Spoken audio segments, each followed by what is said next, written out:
Kita nak bawa masuk duo Bola Itu Live. Kita ada Faiz Guru. Selamat datang ke studio. Oh, Faiz Guru datang studio kita. Tapi kan. Dia kan selalu berdua. Mana you punya ni? Partner? Itu ada. saya nak kena tanya. Kita surprise. Kita bawa Mungkin masuk Ahmed juga. lebih tahu daripada saya. Okey, Kish, tapi ambillah. kita perkenalkan dia. Kita perkenalkan Kish Makstats Masa di kita- Zoom. Ah. Okey, sebelum kita mengajukan persoalan kepada duo hebat ni kan, saya ingin menjawab soalan kenapa Kish tak berani datang sini.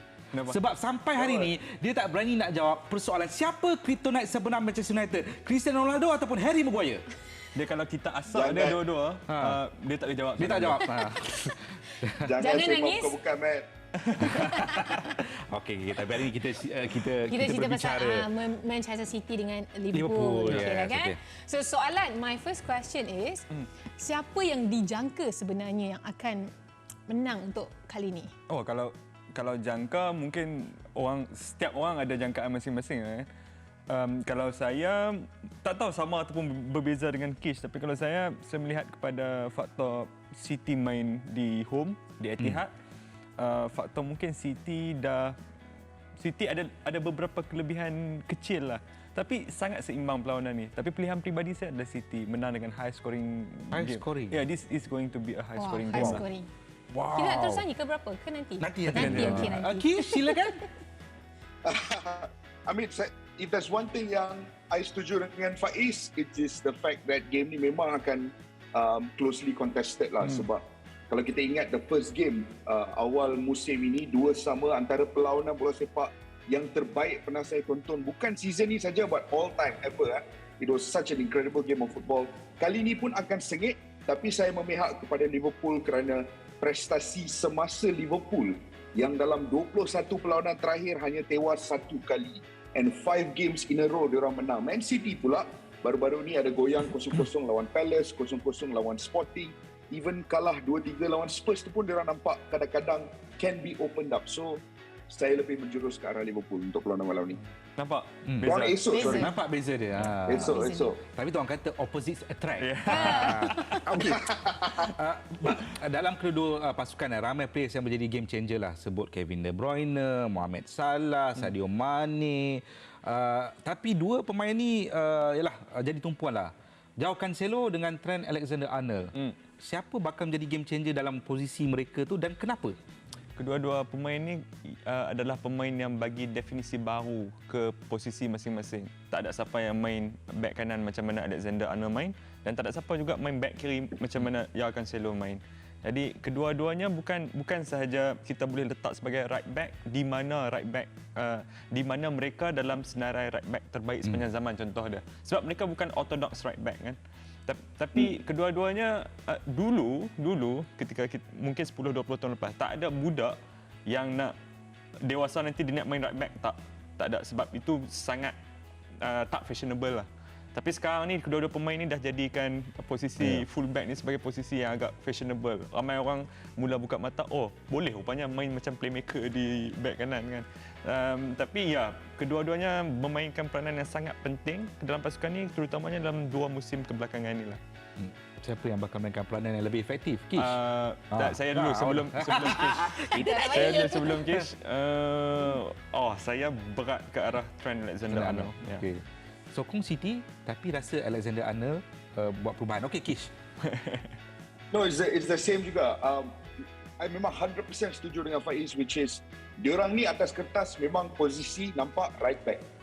Tapi Trent Alexander-Arnold adalah ibarat seorang playmaker yang main kat right back. Joao Cancelo pula tu macam deep lying midfielder yang main kat full back. That's how different and how complex they are as a player. So saya pun rasa agak kekok untuk membandingkan Trent dan Cancelo, tapi dari segi involvement in the game, dari segi penciptaan peluang, I would also side dengan Trent Alexander-Arnold mungkin ada impact yang lebih besar dalam game ini nanti. Oh, ada kadang-kadang kan mereka bersetuju. Bersehaluan. Okey, mungkin ada yang dah ramai nak tahu First 11, dah ramai yang jangka kan. Tapi untuk you guys berdua, siapa yang you rasa akan diturunkan dalam First 11 kali ni dan Boleh kami bahagikan? Boleh. Saya City. Dia Liverpool. Liverpool. Betul. Mengapa tidak? Boleh. Why not?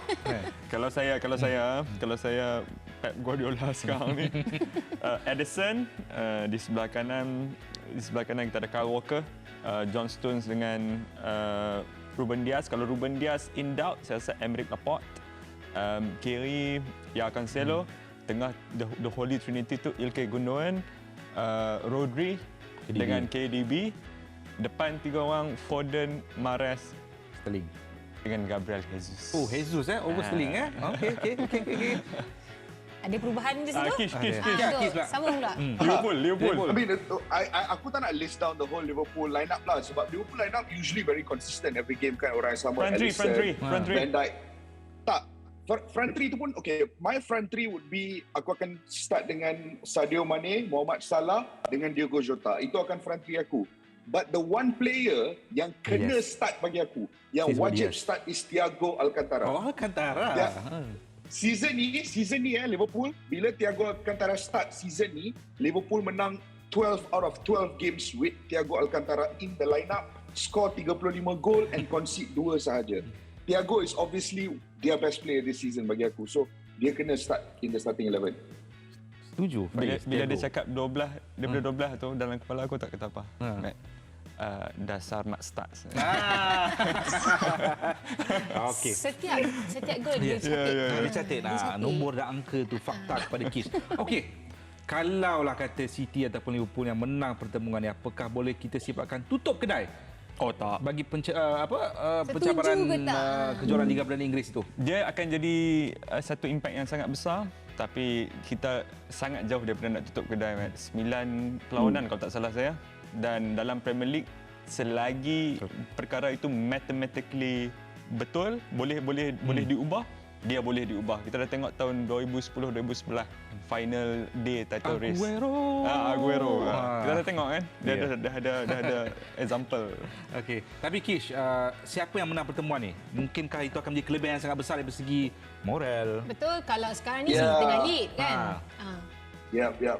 I think tekanan lebih terhadap Man City sebagai pasukan yang berada di hadapan. Selalunya bila kau di hadapan dan kau ada orang tengah kejar ni, that is when you feel a lot of that pressure. Tambah-tambah Man City once upon a time this season ada gap yang sangat besar. Sekarang jurang tu dah jadi sangat kecil.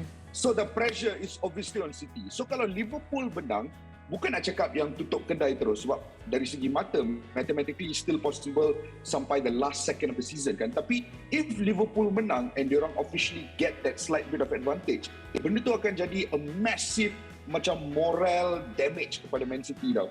So it's one of those games yang masih lagi terlalu awal untuk kita kata tutup kedai atau tidak, tapi Man City akan buat segalanya untuk tidak tewas sebab diorang tahu this could be a massive confidence macam breaker kalau kalah. Yang ni aku opposite dengan Kish. Aku rasa Manchester City, especially Pep Guardiola, mereka ni adalah specialist in the league. Dia orang tahu macam mana nak menang liga dan kebanyakan daripada pemain dia tahu macam mana nak menang liga. Pep Guardiola di Barcelona 4 musim 3 kejuaraan La Liga. Di Bayern setiap musim dia menang kejuaraan liga. Di Manchester City 5 full season 3 kejuaraan liga. 2 tu untuk Liverpool dan juga Chelsea. Dan pada saya, Matt, mereka tahu macam mana nak menangi liga dan perkara itu sangat penting dalam 10 perlawanan terakhir ini kerana ini semua membabitkan pengalaman dan membabitkan the now. Bagaimana pasukan tu sedang beraksi ketika ini. Pada saya, kelebihan untuk Manchester City daripada pengalaman. Pada hujah daripada saudara Faiz, maknanya bukan saja game ni tapi kehadapan dan juga di akhirnya Manchester City lah yang akan menjulang trofi Liga Perdana Inggeris itu. Itu jangkaan peribadi. Kish, hari ini Liverpool. Esok? No. I think my prediction is I rasa Liverpool akan menang Liga season. I think there's something so strong about them season ni. Tak boleh, dia tak boleh sekali. Dia kena. Tapi cerita dia pedih Kita 4 penyokong Manchester United yang berbicara mengenai Manchester City dan juga Liverpool. Apa benda ni? Kita kena pastikan perkara ni bertukar tahun depan. Tahun depan kita tukar. Apa cerita Everton lawan Manchester United early kick off tentang buka puasa ni apa dia bagi kita? Tadi kata macam ada lead 1-0. Bukan Manchester United, Everton yang lead. Itu siapa yang menang? Aduh. Tak apa, Mac, kita nak maghrib dulu lepas. Boleh pegang braille dulu. Tak apalah. Okey, tak apalah, Gis. Tak apa, Gis. Jangan lukakan lagi hati anda. Sekejap. Tapi sebelum habis, saya nak Tapi saya tahu kalau salah tadi mesti Maguire yang salah, Hamil. Confirm tadi. Alah, Tak payah tengok apa. Aku tahu, Kish. Aku tahu. Masing-masing tak nak mengaku, tak tahu. Dah. Okey. Stop. Bima, Okay, kita Faiz, habis nak Kish, tanya thank you. satu lagi soalan untuk peminat-peminat lah. Peminat-peminat dia orang ni. Oh, yes. Yang layan bola itu Itu live. live. So next week apa yang akan dibawakan, dibincangkan? Next week, Kish. Kita sebenarnya baru nak decide apa kita punya ni next week. Tapi apa yang penting, Lebih bola itu kepada- live di Astro Arena 802 setiap hari Selasa ni. 9.30 malam. 9.30 malam. Kita akan berbicara tentang semua yang current dan juga perspektif yang berbeza lah. Ya, Kita ya. bawa ke perspektif yang berbeza. Itu sajalah di bola itu live. Faiz nanti jumpa Kish dalam secara berhadapan bagi tahu dia Giannis Antetokounmpo bukan pemain bola keranjang terbaik era ini. Okey. Nanti saya akan beritahu kat dia. Matt, baru nak cakap tadi tu, Okey, Matt. dah cakap apa tadi, Kish? Tak, antara topik yang kita akan bincangkan confirm next week is why Giannis adalah MVP tahun ni, Matt. Sorry. Bukan Luka Doncic. No. Tak apa. Nantikan hujahan kami. Okey, saya akan backup awak. Saya akan nantikan hujahan dia. Okey. Jangan risau, saya supply ammo kat awak. Okey. Bye-bye. Terima kasih Kish dan Faiz. Terima kasih. Bima, Terima kasih terus banyak. kejap. Terima kasih. Terima kasih kerana sudi